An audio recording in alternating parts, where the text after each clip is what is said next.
प्रभु यीशु के नाम में आप सभी का स्वागत करता हूं। मुझे आशा है कि आप सभी आज परमेश्वर के वचन से आशीष पाएंगे। आइए हम उनके नाम की महिमा करें और उनका धन्यवाद करें।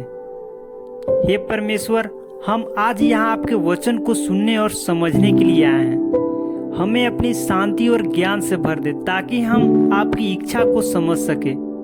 इस सभा को आपकी महिमा के लिए उपयोग करें। यीशु के नाम में प्रार्थना करते हैं, आमीन। क्या आपने कभी ऐसा महसूस किया है कि जीवन में मुश्किलें आपकी नींद छीन सकती है?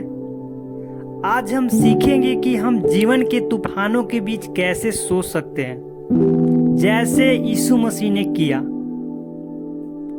जैसे प्रियो, एक उदाहरण के माध्यम से समझ सकते हैं कि एक व्यक्ति था जो रात भर चिंताओं के कारण नहीं सो पाया।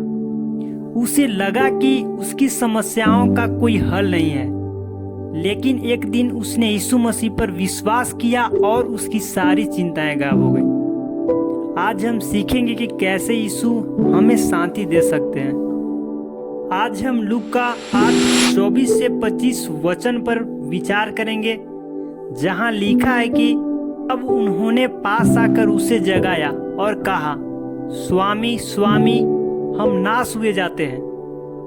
तब उसने उठकर आंधी को, अपनी पानी की लहरों को डांटा और वे थम गए और चैन हो गया।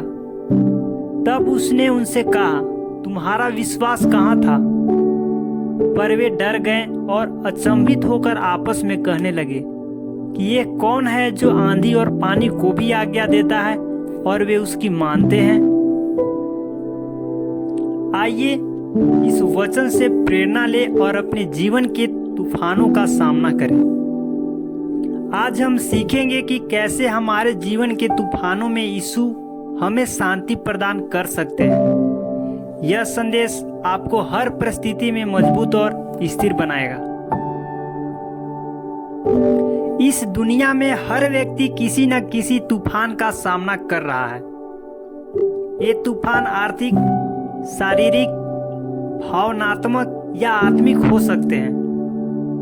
हम अक्सर सोचते हैं, क्या इस तूफान के बीच शांति संभव है? यीशु मसीह ने यह दिखाया कि जब हमारे पास विश्वास होता है, तब हम किसी भी तूफान में चैन की नींद सो सकते हैं। जब शिष्य समुद्र में तूफान का सामना कर रहे थे, तो वे भयभीत हो गए, लेकिन यीशु उस समय नाव में ही सो रहे थे। यह एक महत्वपूर्ण बात सिखाता है। जैसे कि प्रियो, आप अपनी कार में सफर कर रहे हैं और अचानक मौसम खराब हो जाता है। अगर आपको पता हो कि आपके पास एक अनुभवी ड्राइवर है, तो आप शांत रहेंगे। उसी तरह अगर यीशु हमारी नाव या जीवन में है, तो हमें डरने की जरूरत नहीं है। यीशु की उपस्थिति हमें यह भरोसा देती है कि वे हमारी रक्षा करेंगे, चाहे परिस्थिति कैसी भी हो। यीशु ने शिष्यों से पूछा, तुम डरते क्यों हो? जी हाँ प्रियो, मान लीजिए कि एक बच्चा अपने माता पिता के साथ भीड़ में खो जाता है। वह तब तक डरता है जब तक उसे अपने माता पिता मिले नहीं। जैसे ही वे उन्हें देखता है, उसका डर चला जाता है।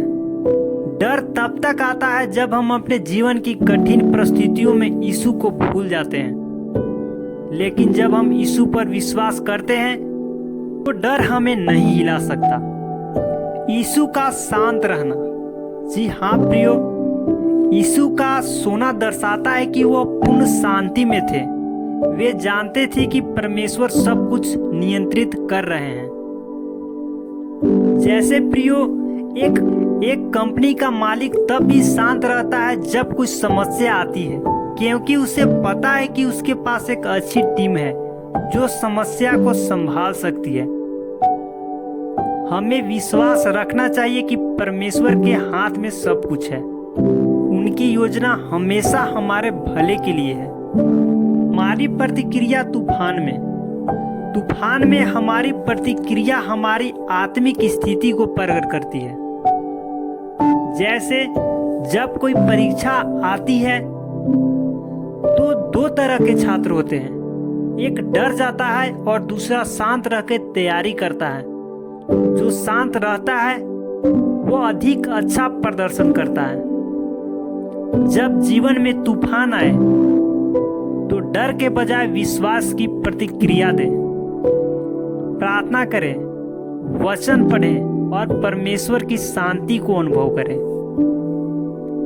प्रियो, अब बात आता है कि तूफान में सोने का क्या रहस्य है, कैसे हम तूफान में सो सकते हैं। तो सबसे पहला है कि परमेश्वर पर भरोसा करें। वचन कहता है अपना बोझ यहोवा पर डाल दे और वह तुझे संभालेगा। जब हम अपना बोझ यीशु पर डालते हैं तो वे हमें शांति मिलती है। प्रार्थना में ही शक्ति है। जी हाँ प्रियो, फिलिपियो 4:6-7 वचन कहता है किसी भी बात की चिंता मत करो, परंतु हर बात में प्रार्थना और विनती के द्वारा धन्यवाद के साथ अपनी विनतियां परमेश्वर के सम्मुख प्रस्तुत करो। तब परमेश्वर की शांति तुम्हारे हृदय और तुम्हारे विचारों की रक्षा करेगी। जैसे कि प्रियो, इस वचन को उदाहरण के माध्यम एक उदाहरण लेते हैं। जैसे एक माँ अपने बेटे की बीमारी को लेकर चिंतित थी, ठीक है, उसने प्रार्थना में अपने डर को परमेश्वर को सौंप दिया। जल्द ही वह शांति अनुभव करने लगी।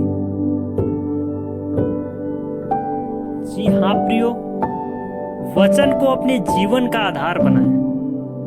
भजन संहिता 119:105 कहता है तेरा वचन मेरे पांव के लिए दीपक और मेरे मार्ग के लिए उजियाला है। जैसे कि एक नाविक को जब दिशा का पता नहीं चलती तो वह तारे का नक्शे का सहारा लेता है। वचन हमारी आत्मिक दिशा है। आत्मिक जागरूकता बनाए रखें। जब हम जानते हैं कि यीशु हमारे साथ हैं तो शांति हमारे जीवन में बनी रहती है। जैसे कि प्रियो, एक सैनिक जानता है कि उसका हथियार उसके पास है, वह निर्भय रहता है। यीशु की उपस्थिति हमारा आत्मिक हथियार है। आज हमने सीखा कि तूफान जीवन का हिस्सा है, लेकिन जब हम यीशु मसीह पर विश्वास करते हैं तो हम इन तूफानों में भी शांति पा सकते हैं। उनकी उपस्थिति हमें आश्वासन देता है कि सब कुछ उनके नियंत्रण में है। विश्वास, प्रार्थना और वचन में हमारी जड़ें मजबूत होनी चाहिए। आज से जब भी जीवन में कोई तूफान आए, डरने के बजाय यीशु पर भरोसा करें, उन पर अपना बोझ डालें और उनकी शांति को अनुभव करें।